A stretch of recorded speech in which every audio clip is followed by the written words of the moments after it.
John Fitzgerald Kennedy, do solemnly swear. I, John Fitzgerald Kennedy, do solemnly swear. That you will faithfully execute the office of President of the United States. That I will faithfully execute the office of President of the United States. And will, to the best of your ability. And will, to the best of my ability. Preserve, protect, and defend the Constitution of the United States. Preserve, protect, and defend the Constitution of the United States. So help you God. So help me God.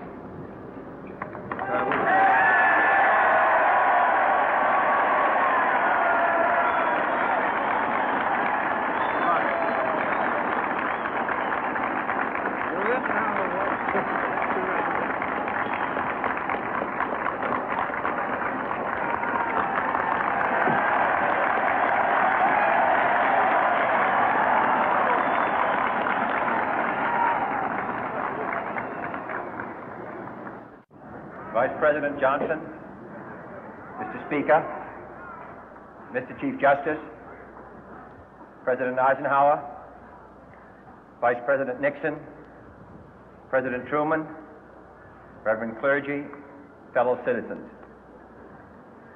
We observe today not a victory of party, but a celebration of freedom, symbolizing an end as well as a beginning, signifying renewal as well as change.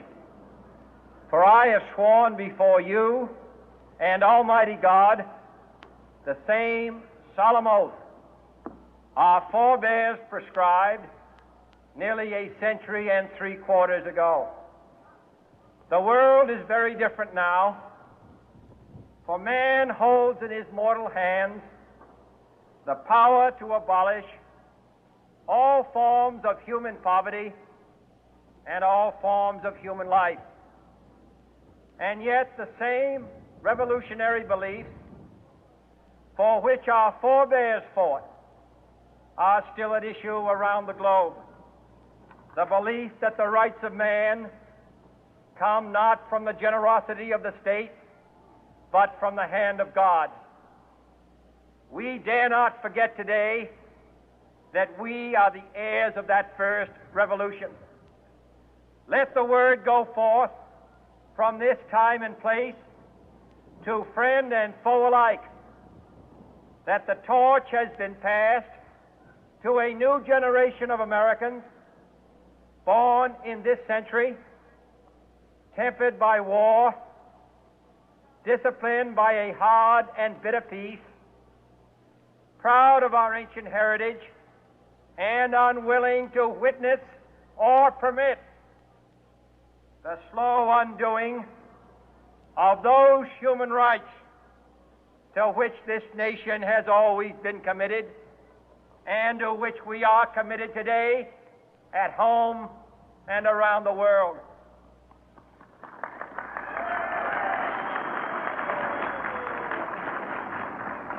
Let every nation know, whether it wishes us well or ill, that we shall pay any price, bear any burden, meet any hardship, support any friend, oppose any foe to assure the survival and the success of liberty.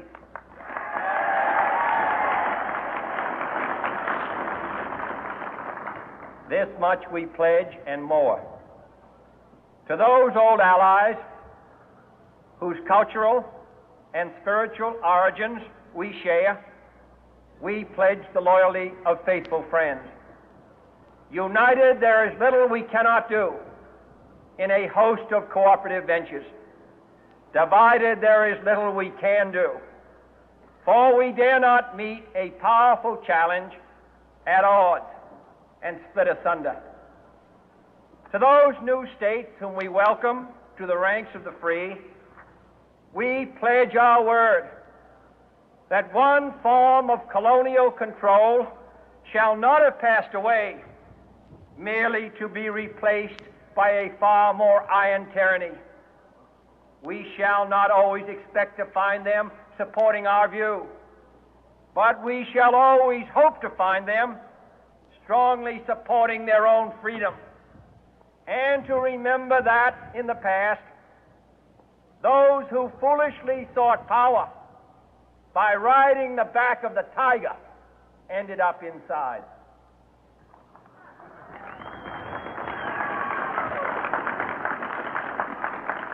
To those people in the huts and villages of half the globe struggling to break the bonds of mass misery, we pledge our best efforts to help them help themselves for whatever period is required, not because the communists may be doing it, not because we seek their votes, but because it is right. If a free society cannot help the many who are poor, it cannot save the few who are rich.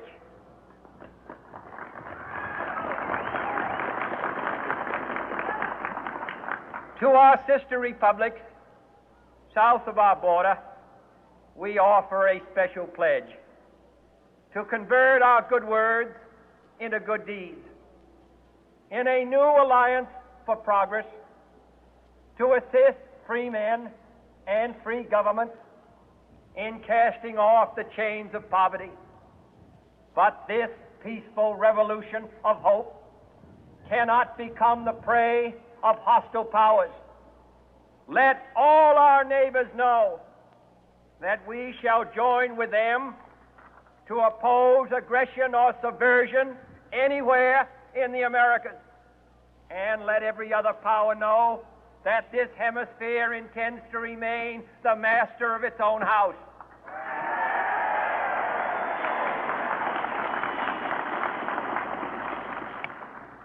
To that World Assembly of Sovereign States, the United Nations, our last best hope, in an age where the instruments of war have far outpaced the instruments of peace, we renew our pledge of support to prevent it from becoming merely a forum for invective, to strengthen its shield of the new and the weak, and to enlarge the area in which its writ may run. Finally, to those nations who would make themselves our adversary, we offer not a pledge, but a request that both sides begin anew the quest for peace. Before the dark powers of destruction, unleashed by science, engulf all humanity in planned or accidental self-destruction, we dare not tempt them with weakness, for only when our arms are sufficient beyond doubt can we be certain beyond doubt that they will never be employed. But neither can two great and powerful groups of nations take comfort from our present course, both sides overburdened by the cost of modern weapons, both rightly alarmed by the steady spread of the deadly atom, yet both racing to alter that uncertain balance of terror that stays the hand of mankind's final war. So let us begin anew, remembering on both sides that civility is not a sign of weakness, and sincerity is always subject to proof. Let us never negotiate out of fear, but let us never fear to negotiate.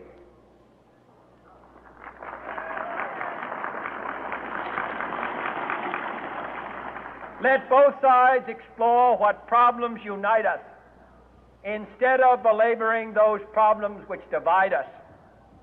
Let both sides, for the first time, formulate serious and precise proposals for the inspection and control of arms, and bring the absolute power to destroy other nations under the absolute control of all nations.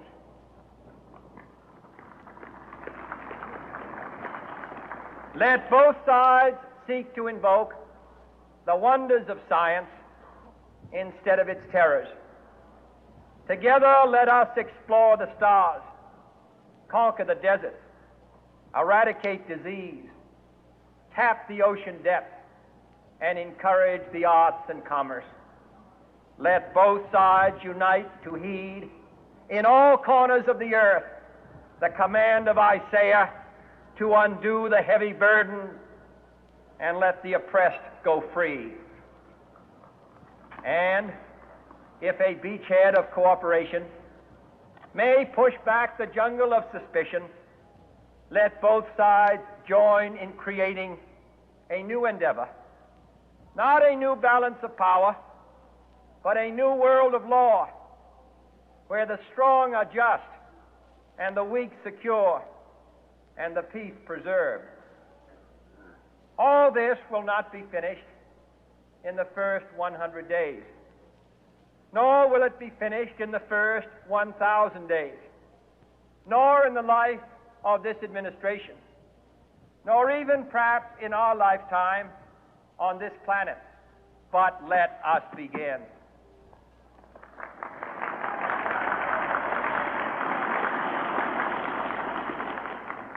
In your hands, my fellow citizens, more than mine, will rest the final success or failure of our course. Since this country was founded, each generation of Americans has been summoned to give testimony to its national loyalty. The graves of young Americans who answered the call to service surround the globe. Now the trumpet summons us again, not as a call to bear arms, though arms we need, not as a call to battle, though in battle we are, but a call to bear the burden of a long twilight struggle, year in and year out, rejoicing in hope, patient in tribulation, a struggle against the common enemies of man, tyranny, poverty, disease, and war itself. Can we forge against these enemies a grand and global alliance, north and south, east and west, that can assure a more fruitful life for all mankind? Will you join in that historic effort?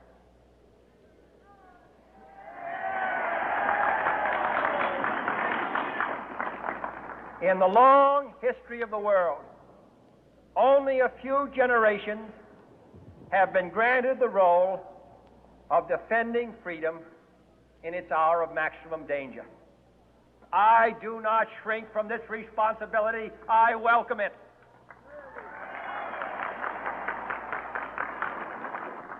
I do not believe that any of us would exchange places with any other people or any other generation.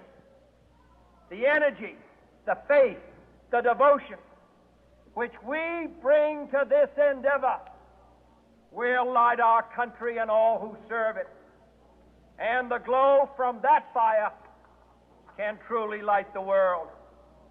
And so, my fellow Americans, ask not what your country can do for you, ask what you can do for your country.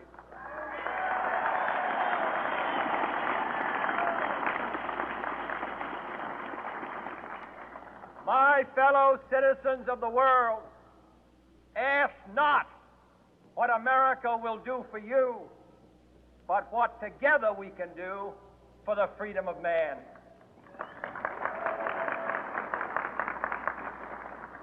Finally, whether you are citizens of America or citizens of the world, ask of us here the same high standards of strength and sacrifice which we ask of you.